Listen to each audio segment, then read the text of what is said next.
به علی بگو آقا جون حواست به منم باشه، آخه دل خوشی عرب و عجمی. به علی بگو دل تنگم حرمم داره دیر میشه، خیلی وقته که ما رو نمی طلبی.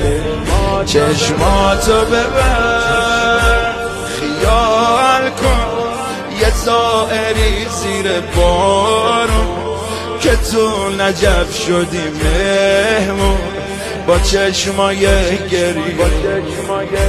خیال کن میون زائرا باشی، سحر قراره که پاشی راهی کربلا. اللهم ارزقنا حرم